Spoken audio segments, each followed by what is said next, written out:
Good morning dear students. Hindi की कक्षा में आप सबका हार्दिक अभिनंदन एवं स्वागत है। प्यारे बच्चों, जैसा कि हम सबको मालूम है, पिछले कुछ वर्षों से भारत में स्वच्छ भारत अभियान के नाम से एक अभियान चलाया जा रहा है, जिसके अंतर्गत लोगों को साफ सफाई रखने के लिए जागरूक किया जा रहा है। सरकार द्वारा इसे बढ़ाने के लिए अनेक कदम उठाए गए हैं, जैसे मुफ्त में गांव वगैरह में शौचालय बनवाना, शहरों में भी सार्वजनिक शौचालय की सुविधाएं देना, ताकि पर्यावरण में गंदगी ना फैले, बीमारियां ना फैलें और हम अपने आसपास के वातावरण को, पर्यावरण को स्वच्छ बना सकें, स्वच्छ रख सकें। इसी संदेश को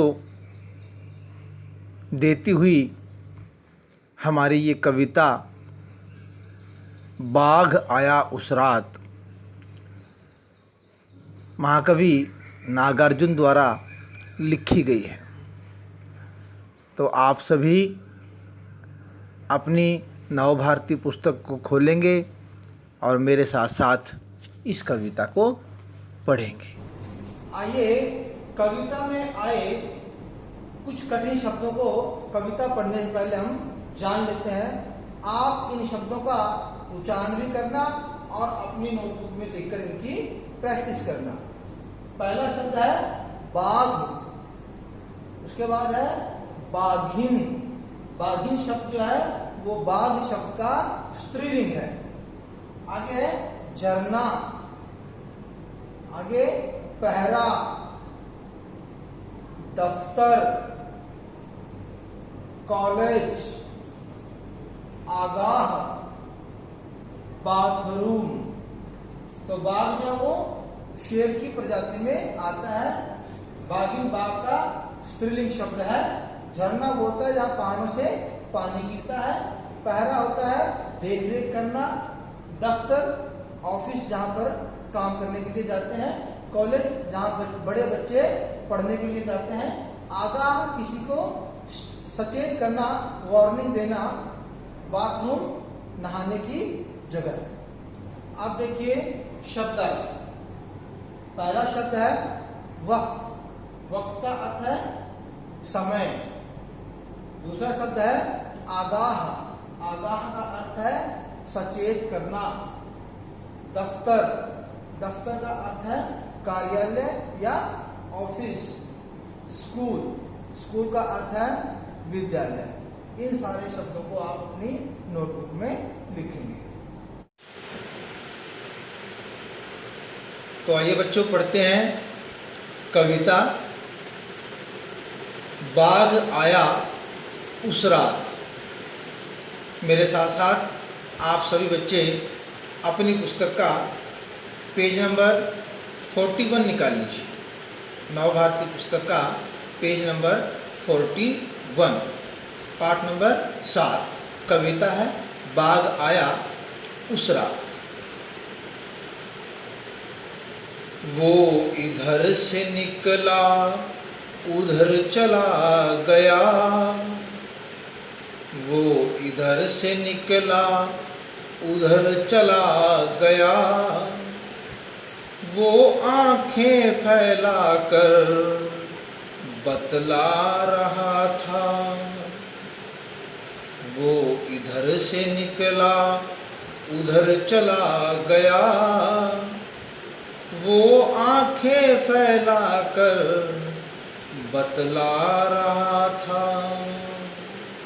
हाँ बाबा, हाँ हाँ बाबा, बाघ आया उस रात, आप रात को बाहर ना निकलो।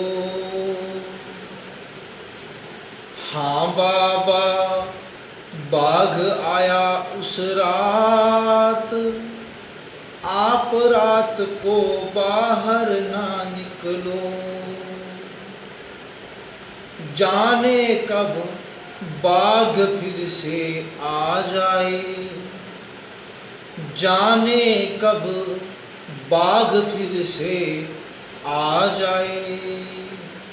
हाँ वही, हाँ वही, वो ही जो उस झरने के पास रहता है। बाघ आया उस रात। वहाँ अपन दिन के वक्त गए थे ना एक रोज, बाघ उधर ही तो रहता है, बाघ उधर ही तो रहता है। बाबा उसके 2 बच्चे हैं, बाघिन सारा दिन पहरा देती है। बाबा उसके 2 बच्चे हैं, बाघिन सारा दिन पहरा देती है। बाघ या तो सोता है या बच्चों से खेलता है, बाघ या तो सोता है या बच्चों से खेलता है। दूसरा बालक बोला, बाघ कहीं काम नहीं करता, ना किसी दफ्तर में ना कॉलेज में।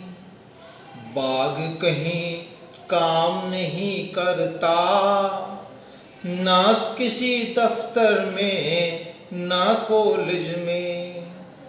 छोटू बोला, स्कूल में भी नहीं, 5 साला बेटू ने हमें फिर भी आगाह किया।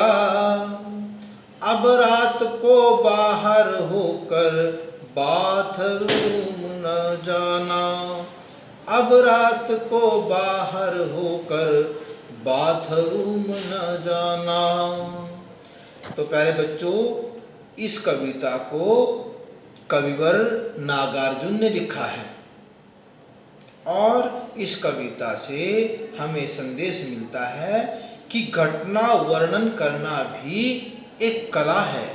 जो हमारे साथ इंसिडेंट होते हैं, जो घटनाएं होती हैं, उनका वर्णन करना भी, उनको बताना भी अपने आप में एक आर्ट है, एक कला है। अतः हमें हमारे अंदर ये कौशल भी होना चाहिए कि हम अपनी बात को अच्छी तरह से दूसरे के सामने प्रस्तुत कर सकें। तो आप भी इस कविता से जरूर सीख गए होंगे कि हमें अपनी बातों को दूसरों के सामने कैसे प्रस्तुत करना चाहिए। अब बारी है सुलेख की। हमें अपने सैनिकों पर गर्व है, पूर्ण विराम। देखिए, हमें अपने सैनिकों पर गर्व है। ये लाइन आप अपनी नोटबुक में 5 बार लिखेंगे। सुंदर लिखाई का ध्यान रख करके अच्छे से लिखना है। तो आइए बच्चों, अब आप अपनी पुस्तक का पेज नंबर 43 निकाल लीजिए। इसमें पहला प्रश्न देखिए, ये है कविता की पंक्तियां पूरी करें। देखिए, आप मेरे साथ साथ पेंसिल के साथ इसमें अपनी बुक में लिखेंगे जहां पर खाली स्थान दिया गया है। वो इधर से निकला, हमने कविता पढ़ी है ना, तो पहली लाइन है वो इधर से निकला उधर चला गया। पहली लाइन में आएगा उधर चला गया, और ये 2 लाइन आपने बनाने हैं। बाद में ये और इन्वर्टेड कॉमा को उसको क्लोज करना है, डबल को। दूसरी लाइन में है वो आंखें फैलाकर बतला रहा था। दूसरी लाइन में आएगा बतला रहा था। आगे हाँ बाबा, इसके बाद लिखना है बाद आया उस रात। हमने कविता में ये सारी लाइनें पढ़ी हैं। वो कहता है हाँ बाबा बाद आया उस रात। अगली लाइन में आप रात को बाहर, आप रात को बाहर, ये हमें खालिस्तान में लिखना है और इसके बाद लिखा हुआ है न निकलो। लास्ट लाइन में जाने कब बाद फिर से आ जाए, जाने कब बाद फिर से आ जाए। तो ये आपने अपनी बुक में पंक्तियों को, कविता की पंक्तियों को पूरा करना है। अब देखिए प्रश्न नंबर 2, मैं बुक में पढ़ता हूं और आप साथ साथ में अपनी बुक में लिख लीजिए। दिए गए प्रश्नों के उत्तर कुछ शब्दों में लिखिए। उस रात कौन आया था? तो आप सबने कविता में पढ़ा है उस रात बाघ आया था। कौन आया था? बाघ। Very good. बाघ किसके पास रहता था? यस, बाघ झरने के पास रहता था। बाघ के कितने बच्चे थे? सभी बच्चे बताएंगे। यस, बिल्कुल सही, बाघ के 2 बच्चे थे। चौथा प्रश्न, दिन भर कौन पहरा देता है? यस, दिन भर बाघिन पहरा देती है। ठीक है, तो आपने ये सारे शब्द अपने बुक में लिख लेने हैं। अब देखिए प्रश्न नंबर 3। प्रश्न नंबर 3 में दिए गए प्रश्नों के उत्तर लिखिए। पहला प्रश्न है, इस कविता में कौन, किसे और कौन सा किस्सा सुना रहा है? इस कविता में आंसर लिखिए, बच्चा अपने बाबा को बाद आने वाला किस्सा सुना रहा है। इस कविता में बच्चा अपने बाबा को बाद आने वाला किस्सा सुना रहा है। दूसरा प्रश्न, दूसरे बालक ने क्या सवाल किया? दूसरे बालक ने सवाल किया कि बाघ कहीं काम नहीं करता, न किसी दफ्तर में और न ही किसी कॉलेज में। तो प्यारे बच्चों, अगर आपको इस कविता के बारे में कुछ भी पूछना है तो आप वीडियो के कमेंट बॉक्स में भी लिख सकते हैं या फिर व्हाट्सएप के माध्यम से हमें पूछ सकते हैं। और प्यारे बच्चों, आप सबको अच्छे से अपनी पढ़ाई करनी है, सभी विषयों पर पूरा ध्यान देना है। पढ़ाई के साथ साथ खेल कूद को भी अपनी दिनचर्या में ज़रूर शामिल करें। धन्यवाद।